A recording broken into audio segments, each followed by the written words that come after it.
Électricité. Chapitre 1. Le courant électrique continu. Le plan de la leçon. Donc, premièrement, électrisation par frottement. Deuxièmement, nature du courant électrique. Troisièmement, intensité du courant électrique. Et on va finir par quatrièmement, propriété du courant électrique. Premièrement, électrisation par frottement. Expérience.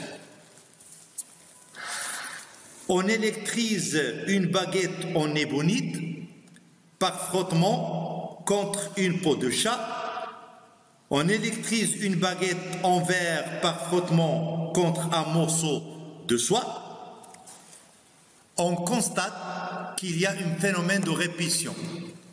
On répète la même expérience et on remplace la baguette de verre par une baguette d'ébonite et on répète la même expérience et on constate qu'il y a une attraction entre le bâton d'ébonite et le bâton de verre.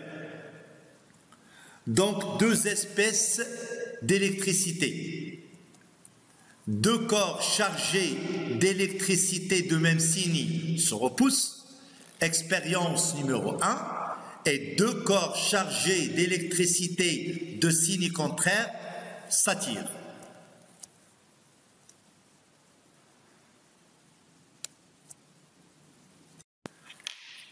Nature de courant électrique. De 1. Nature de courant dans les conducteurs métalliques. Dans un conducteur métallique, les électrons sont libres. Et je constate ici qu'on a un générateur et un fil conducteur. Et on constate que les électrons, ils circulent de la borne négative du générateur vers la borne positive et le courant électrique circule de la borne positive vers la borne négative. Donc, le sens conventionnel du courant électrique.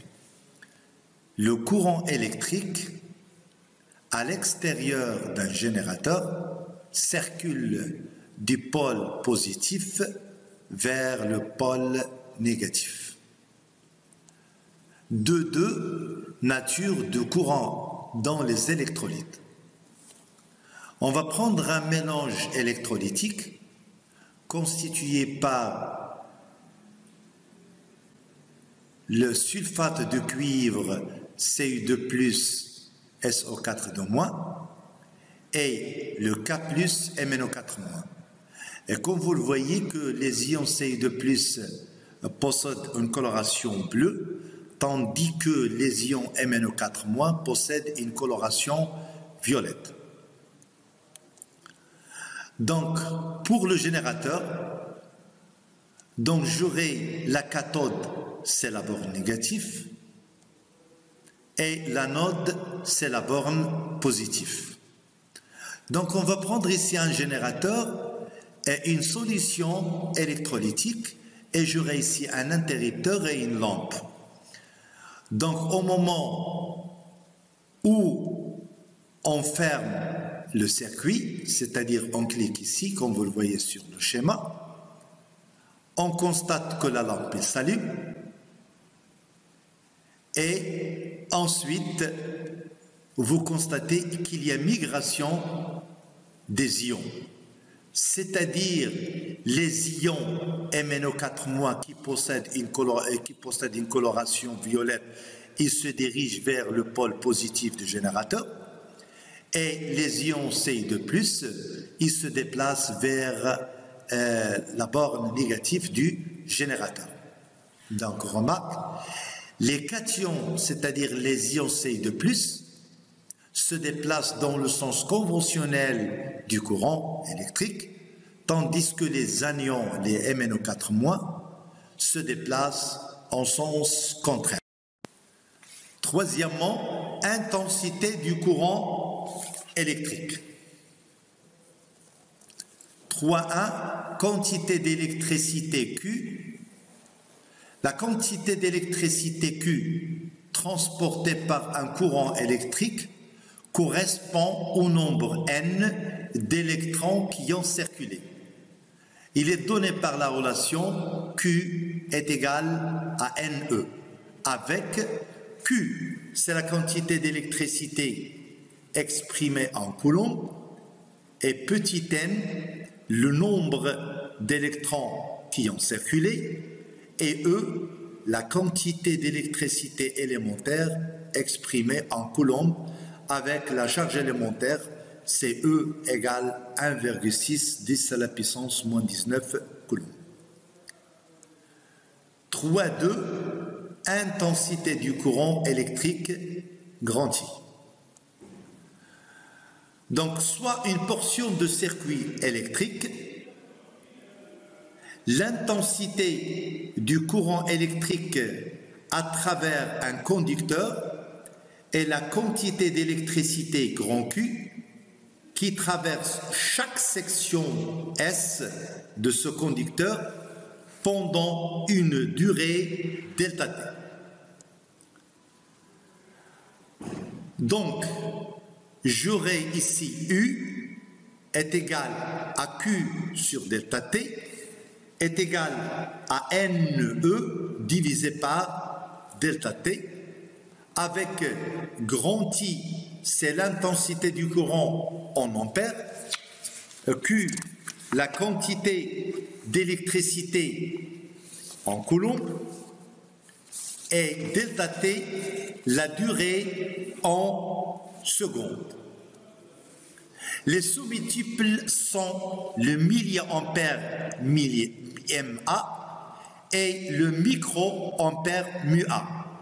Donc un milliampère c'est 10 à la puissance moins 3 ampères et un microampère c'est 10 à la puissance moins 6 ampères. 3.2, mesure de l'intensité du courant grand I. 132 l'ampère-mètre. On mesure l'intensité du courant électrique à l'aide d'un ampère-mètre. Le symbole de l'ampère-mètre, est voilà le symbole de l'ampère-mètre dans un circuit électrique. Donc il existe ici deux types d'ampère-mètre. Ici, comme vous le voyez, c'est un ampère-mètre digital dans lequel il y a un afficheur ou bien des ampère-mètres à affichage numérique. Et il y a des ampère-mètres à aiguille. Donc, comme vous le voyez, ici, vous aurez des calibres, le 1 ampère, le 0,3 ampère, et ici, vous aurez 0,1 ampère. Et les ampère-mètres ici, ce sont des appareils polarisés. Ils possèdent la borne positive et la borne négative. Et il permet la mesure du courant continu et du courant alternatif. Et il possède un cadran dans lequel, ici dans notre cas, vous aurez de 0 jusqu'à 30, c'est-à-dire des multiples du calibre, et vous aurez de 0 jusqu'à 100. Et celui-là, ça dépend de la nature de lecture de l'ampère-mètre. Donc, les précautions qu'il faut prendre pour ne pas détruire un ampère-mètre. Donc, premièrement, l'ampère-mètre doit être branché en série dans le circuit électrique. Et ensuite, il faut que le courant entre par la borne positive et sorte par la borne négative. Et ensuite, il faut toujours commencer par le calibre le plus grand. Et on choisit le calibre sur lequel l'aiguille s'arrête le plus loin possible vers la droite des cadrans, c'est-à-dire qu'il va dépasser les 2/3 du cadran. L'intensité du courant mesuré est donnée par cette relation ici. I est égal à C fois N divisé par N0, avec C, c'est le calibre est exprimé en ampères. N, c'est le nombre de divisions indiqué par l'aiguille. Et N0, le nombre de divisions du cadre.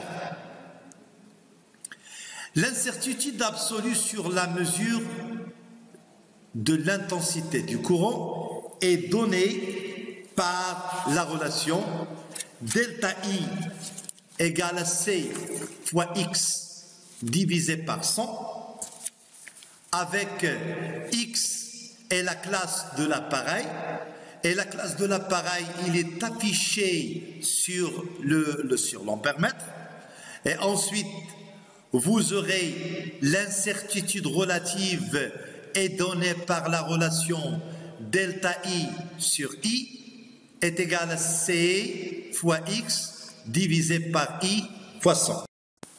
Donc, quatrièmement, propriété du courant électrique. 4.1, loi d'unicité du courant. Cas du circuit en série. Donc, on prend le schéma suivant. Bon, vous aurez ici un générateur et on a 3 ampèremètres. L'ampèremètre A, l'ampèremètre A1 et l'ampèremètre A2, et on a ici 2 lampes. Donc, au moment où on ferme le circuit, on constate que l'ampèremètre A indique la même valeur que l'ampèremètre A1 et la même valeur que l'ampèremètre A2. Donc, l'ampèremètre A indique l'intensité I et l'ampèremètre A1 indique l'intensité I1 et l'ampèremètre A2 indique l'intensité I2. Donc, à ce moment-là, l'intensité mesurée en chaque point du circuit est la même, c'est-à-dire l'intensité I est égale à l'intensité I1 est égale à l'intensité I2. Donc, il y a une unicité. Donc, on peut placer l'ampèremètre dans n'importe quel endroit du circuit en série et on trouve toujours le même résultat. Énoncé. L'intensité du courant est la même en tout point d'un circuit en série.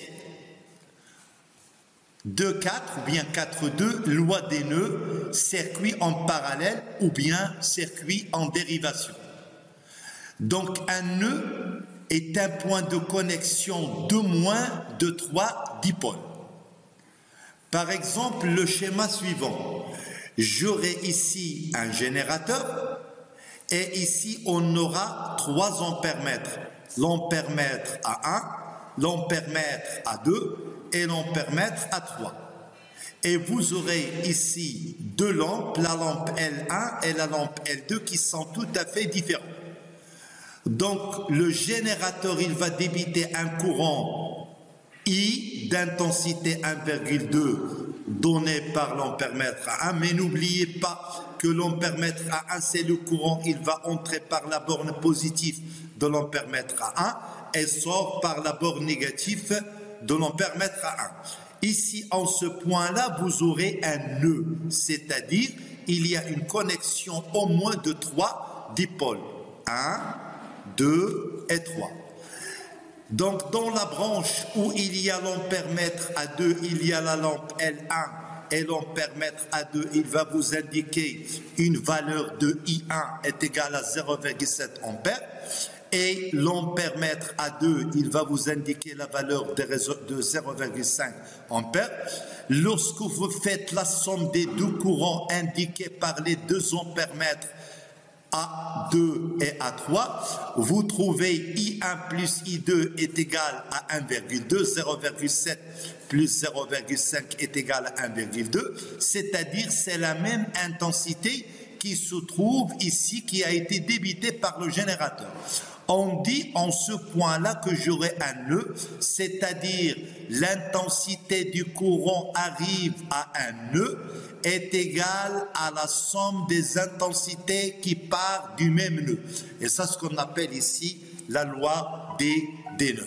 Énoncé, la somme des intensités des courants arrivés à un nœud est égale à la somme des intensités des courants partant du même nœud. Donc, on va généraliser ici. Vous aurez ici la somme des courants arrivant à un nœud est égale à la somme des mêmes courants partant du même nœud. Un exemple, j'aurai ici I1 s'il entre à le nœud, I3 il sort, I5 il sort, I5 pardon il entre, I2 il sort et I4 il sort. Donc j'aurai I1 plus I5 est égal à I3 plus I2 plus I4. Bon, exercice sur le courant continu. Exercice numéro 1. Donc, une quantité d'électricité grand Q égale à 3,6 coulombs passe en un point d'un fil en 10 secondes. Calculez l'intensité en ampères du courant I dans le fil. Donc, d'après les données, vous aurez la quantité d'électricité Q est égale à 3,6 et vous aurez le temps delta T est égal à 2 secondes. On vous demande de calculer l'intensité du courant et vous aurez l'équation mathématique CQ égale à I fois delta T. Donc on en déduit que I est égal à Q sur delta T. Vous aurez Q est égal à 3,6 et vous aurez delta T est égal à 12 secondes. Donc vous aurez 3,6 divisé par 12, vous trouvez la valeur de 0,3 ampères. Bon, dans l'exercice numéro 2, donc vous aurez un conducteur métallique est traversé par un courant d'intensité I égale à 0,4 ampères pendant 5 minutes. On vous demande de calculer la quantité d'électricité transportée. Donc, à partir des données, vous aurez ici l'intensité du courant I est égale à 0,4 ampères et vous aurez le temps delta T 5 minutes. Vous convertissez 5 minutes en secondes, vous aurez 1 minute est égale à 60 secondes, vous aurez 5 fois 60 secondes, c'est 300 secondes, et vous aurez ici Q est égal à I fois delta T, donc vous aurez I égale à 0,4, que multiplie ici la valeur de 60, et vous trouvez la quantité d'électricité Q est égale à 120 coulombs. Bon, pour l'exercice numéro 3. L'exercice numéro 3, vous aurez un ampèremètre à aiguille est utilisé sur le calibre de 30 milliampères, possède 100 divisions et son aiguille occupe la position de 60.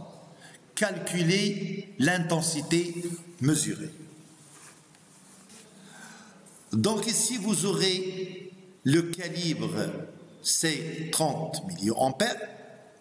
Et vous aurez ici, dans le cadran, vous aurez 100 divisions et votre aiguille s'arrête dans la position de 60. Donc ici, on va appliquer la règle. La règle, vous aurez I égale à C fois N sur N0. Avec I, c'est l'intensité mesurée. Et vous aurez ici C, c'est le calibre de l'appareil. Vous aurez ces 30 milliampères. Et ici, vous aurez N, c'est la position occupée par l'aiguille, c'est 60. Donc, c'est petit n est égal à 60. Et ici, vous aurez N0, c'est la 100 division qui caractérise bien sûr votre ampèremètre.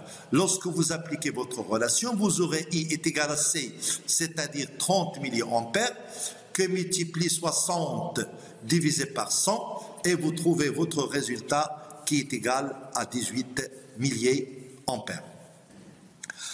Donc, on vous donne l'exercice numéro 4 à réfléchir, c'est-à-dire vous aurez ici un circuit. On considère le circuit électrique suivant. Donc, premièrement, l'ampèremètre A. Donc, ici, vous aurez un générateur. Et si vous aurez l'ampèremètre A, il possède 100 divisions. Il est utilisé sur le calibre de 10 ampères. L'aiguille s'arrête en face de la division de 40 et indique l'intensité grand I. C'est-à-dire cet ampèremètre-là, il va vous indiquer l'intensité grand I. Donc, petit a, on vous demande de préciser le sens de I et calculer sa valeur. N'oubliez pas ici que vous aurez un générateur, c'est lui qui va vous donner le sens de I.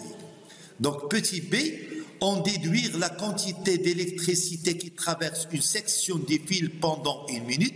N'oubliez pas le temps ici, il est en minutes, il faut le convertir en secondes. Deuxièmement, l'ampèremètre A1 qui se trouve sur cette branche-là, c'est la branche PN.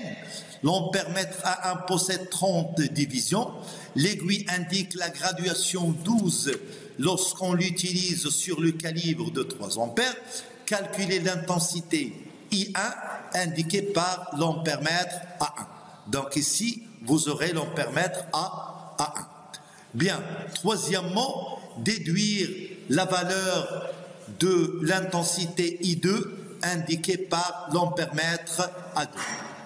Merci de votre attention et à la prochaine séance, Inch'Allah.